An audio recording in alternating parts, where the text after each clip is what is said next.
আপনি ছবি টাঙাইছেন, ঘড়ি টাঙাইছেন, আপনি ব্যানার টাঙাইছেন, কিন্তু মূল্য তালিকা টাঙানোর সময় নেই নাকি?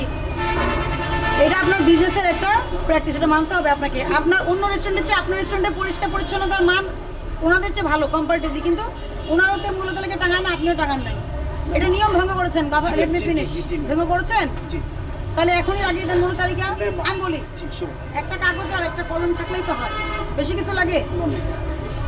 একটা কাগজ একটা কলম অথবা একটা বোর্ড বানিয়ে নেন, যেদিন যেটা রান্না হয় টিক মার্ক দিয়ে দামটা লিখে রাখেন, ঠিক আছে? আপনাদের এখানে প্রচুর কমপ্লেন আছে, এই জন্য কিন্তু আমরা মনিটরিংয়ে এসে যা দেখতে পাচ্ছি, শুনে নিম্ন বা নিম্ন মধ্যবিত্ত আয়ের লোকজন যদি আপনার এখানে খায়, প্রাইসটা কি তাদের কাছে বেশি ম্যাটার করে না? করে। আপনি যদি মাছ 100 টাকা বেচেন, আপনার পাশের রেস্টুরেন্ট যদি 120 টাকা বেচে, তাহলে কার কাছে আসবে? আপনার কাছে আসবে, ঠিক আছে? কিন্তু আপনারা সবাই যদি সিন্ডিকেট করে কেউ দাম না লিখেন, মন মতো করে দাম নেন, তাহলে কি হবে? লোকজনের কষ্ট হবে। কষ্ট হলে সরকার কি করবে? সরকার কিন্তু নিজের কি করে স্ট্রিক্ট পজিশনে চলে আসবে, মনে থাকবে।